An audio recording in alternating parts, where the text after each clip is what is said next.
नमस्कार, मैं जितेंद्र चतुर्वेदी। मतांतर में आप लोगों का स्वागत है। एक बड़ा सवाल लोगों के दिमाग में चल रहा है कि नरेंद्र मोदी और अमित शाह कश्मीर में क्या नया करने वाले हैं, और उसको लेकर एक अलग तरीके की बहस चल रही है और उसमें लोग अपने तरीके का अनुमान लगा रहे हैं। लेकिन जो अनुमान लोग लगा रहे हैं, मैं उससे सहमत नहीं हूं।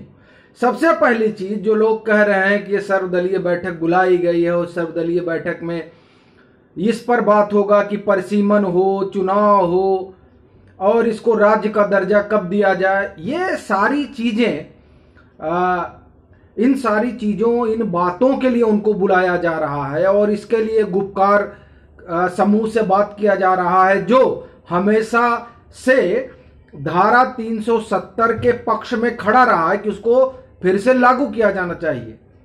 वो इसका समर्थक रहा और गुपकार इसीलिए बना ही है कि वो चाहते ही हैं कि धारा 370 मतलब जो वो स्पेशल स्टेटस था जम्मू कश्मीर, उसको बनाया जाए, वो उसी स्थिति में रहे।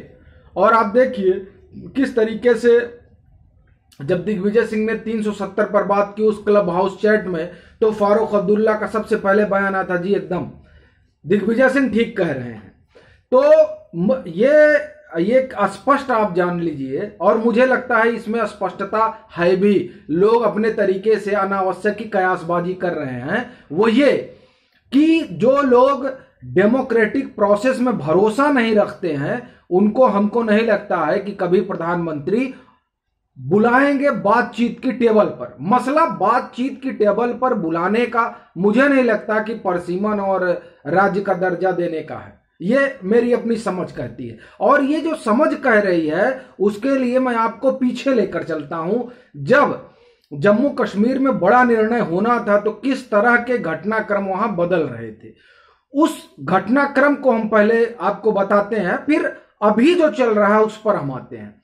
जब धारा 370 हटानी थी, तो वहां अचानक सुरक्षा बल बढ़ाए जाने लगे, जो सबसे पहला सिम्टम था। और जब सुरक्षा बल वहां बढ़ाए जाने लगे, तो यह चर्चा होने लगी कि आखिर में जम्मू कश्मीर में होने क्या जा रहा है। यह एक बड़ा सवाल था कि क्या होने जा रहा है। तमाम लोग तरह तरह से ट्वीट कर रहे थे, और उस समय हमको याद है कि राहुल पंडिता का एक ट्वीट आया था जो हमने पढ़ा था, और उसमें कई तरह के लोग कयास लगा रहे थे कि तरह तरह की क्या वहां हो सकता है। हम लोग भी बतौर पत्रकार ये जानने की कोशिश कर रहे थे कि दरअसल हो क्या रहा है। कई लोगों ने ये हुआ कि शायद पाक ऑक्युपाइड कश्मीर पर जो है हमला होगा, उसको कब्जा किया जाएगा। मतलब इस तरह की तमाम चीजें हुई। लेकिन उन सारी चीजों में जो एक चीज कॉमन थी, वो ये कि सुरक्षा बल बढ़ाए जा रहे थे, ट्रूप्स बढ़ाए जा रहे थे, और एनएसए के साथ, आईबी के साथ और रॉ के साथ मीटिंग हो रही थी। वही पैटर्न अभी भी दिखाई दे रहा है। गृह मंत्री बाकायदे उन एनएसए, आईबी और रॉ से वो मिले। जो विश्लेषक हैं उसे वो एक सामान्य घटना बता रहे हैं, लेकिन जब ये बयान आता है एलजी का और जो जिम्मेदार लोग हैं उनका, कि दरअसल ये जो कवायद चल रही है, ये कोविड प्रबंधन को लेकर चल रही है, मेरी समझ में ये नहीं आता है। और मुझे लगता है कि आप भी उससे इत्तेफाक रखेंगे कि कोविड प्रबंधन पर जब बात चल रही हो, मसला कोविड प्रबंधन का हो, और उस दरमियान अचानक एनएसए, आईबी, रॉ, उसमें ऐसे लोग हों और फिर बातचीत हो रही हो, तो सहसा दिमाग फिर उसी 5 अगस्त 2019 को जो हुआ था, मतलब जम्मू कश्मीर संप्रभु राष्ट्र का हिस्सा बना, मतलब हिंदुस्तान का हिस्सा बना। आपको यह अटपटा लगेगा। देखिए, उससे पहले तो आप औपचारिक जो आप कहिए उस तरह की चीजें नहीं थी। आप वहां जमीन नहीं खरीद सकते थे, आप वहां विवाह नहीं कर सकते थे, और फिर वहां का झंडा अलग था, वहां का संविधान अलग था। सिर्फ 3 चीजें थी जो भारत सरकार उनकी देखती थी, जिसे आप कह सकते हैं सुरक्षा, कम्युनिकेशन, ये और फॉरेन पॉलिसी। ये 3 चीजें थी जो हिंदुस्तान देखता था। बाकी तो वो स्पेशल स्टेटस था। आप सोचिए, आरटीआई वहां लागू नहीं था। मतलब आपके ज्यादातर कानून वहां इसलिए लागू नहीं थे क्योंकि उसको लागू करने के लिए उनको वहां फिर से पारित कराना पड़ता है, जिस तरह से एक संविधान, जिस तरह से यहां संसद में प्रोसेस होता है। आप सोचिए, और आप कहते हैं कि जो है वो इंटीग्रेटेड हिस्सा इस तरीके से नहीं था, इसीलिए वो अपने आप को अलग। और अभी भी देखिए पूरा जो उनके अंदर कुलबुलाहट है, ये चाहे मुफ्ती हो और चाहे फारूक, इनके अंदर यही है कि अब जो स्पेशल स्टेटस खत्म हुआ है तो इनसे पूछा जाएगा, इनकी जांच होगी, ऐसे जो भी दल है।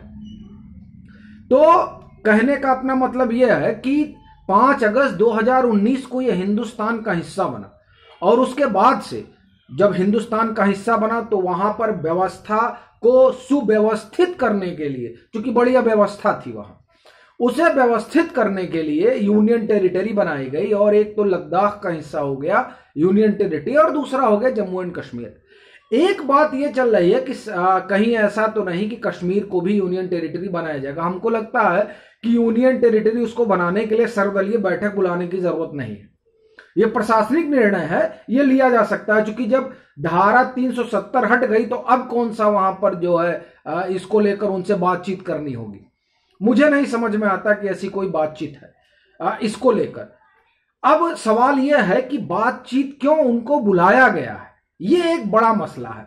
हमको लगता है कुछ सुरक्षा के कारण है, कुछ सुरक्षा की चीजें हैं, कुछ सिक्योरिटी से जुड़े हुए मसले हैं, जिसके कारण हमको लग रहा है कि इन लोगों को बुलाया जाएगा और इन लोगों को यथास्थिति से अवगत कराया जाएगा संभवतः कि ऐसी ऐसी स्थितियां हैं, अब आप तय करिए कि आप लोग क्या करना चाहते हैं। क्योंकि अगर आप ये समझिए कि उनको बुलाकर कोई जनमत जैसा मसला है, तो जो वहां डिस्ट्रिक्ट काउंसिल का चुनाव हुआ है उस काउंसिल ने बता दिया है कि वो किसके साथ खड़ा है।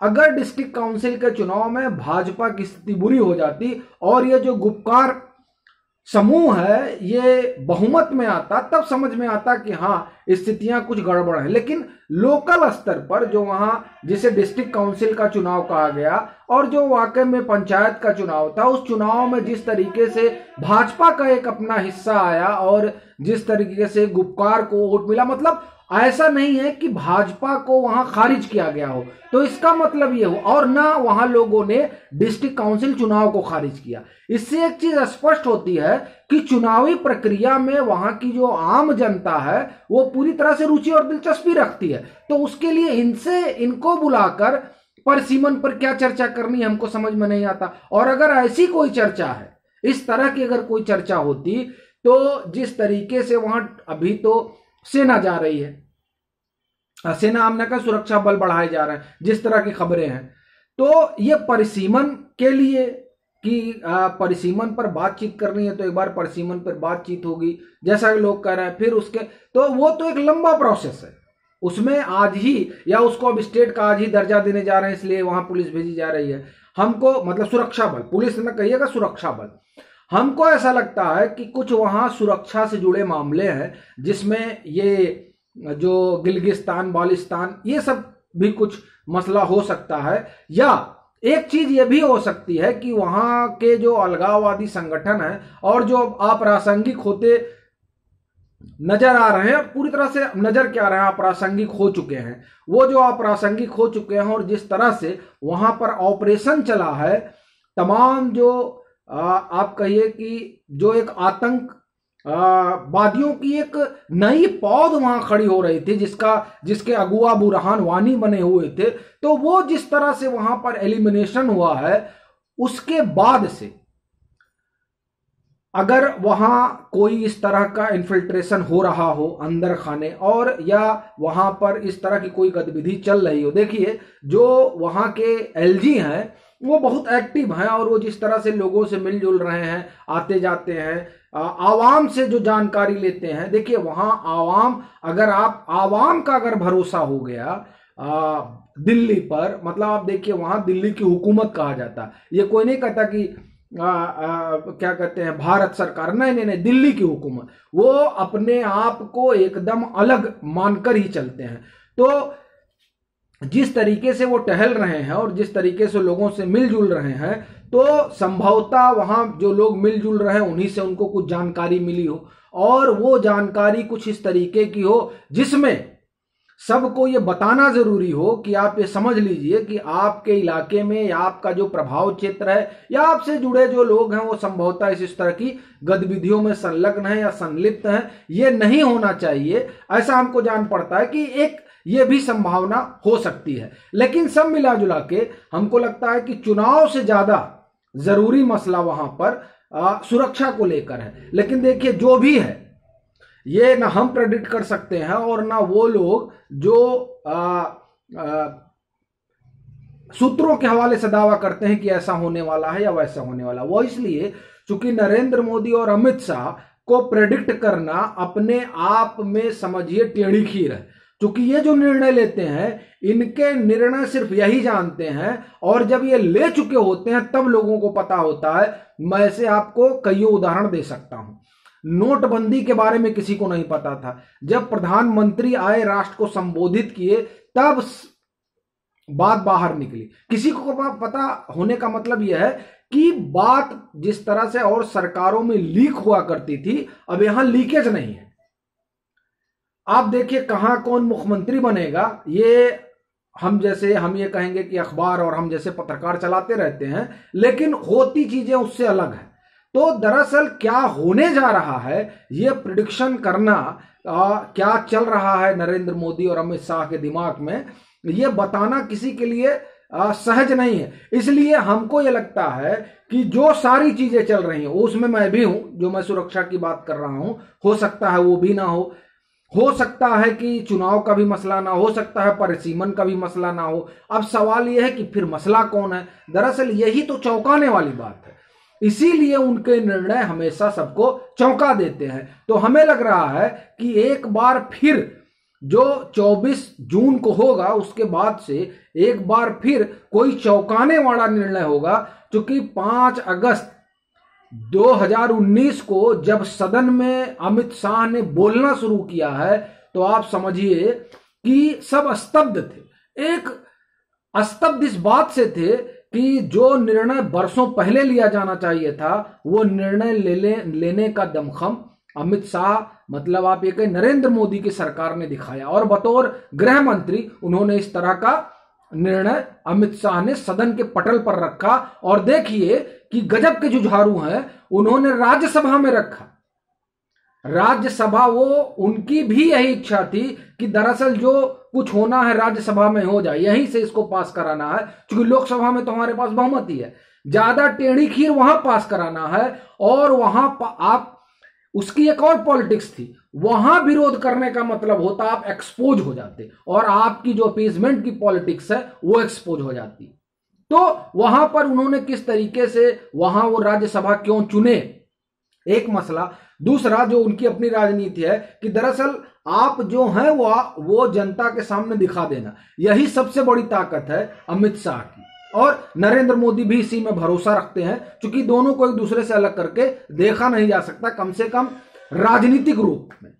तो इस बार भी हमको लगता है कि वो चौंकाएंगे। इसलिए जो तमाम तरह के कयासबाजी लग रही है, मेरा अपना मानना है कि उसमें से कुछ नहीं होने वाला है। जो मुझे सबसे बड़ी संभावना लग रही है उसमें एंगल सिर्फ सुरक्षा का ही है, उससे इतर और कोई मसला मेरी समझ में नहीं आता है। क्योंकि जो चीजें ये ट्रेंड सेट कर दिया है नरेंद्र मोदी और अमित शाह ने कि जो चीजें मीडिया में चलेंगी वो तो 100% नहीं होंगी। अभी पूरा उनका ट्रैक रिकॉर्ड देख लीजिए, 6 साल का, 7 साल का। तो इसलिए जो चल रहा है वो तो नहीं होने वाला है। अब होने वाला क्या है इसी का सबको इंतजार है। इसीलिए मैं कह रहा हूं कि ये जो निर्णय होगा वो एक बार फिर चौंकाएगा। अब ये देखना दिलचस्प होगा कि वो कितना चौंकाता है।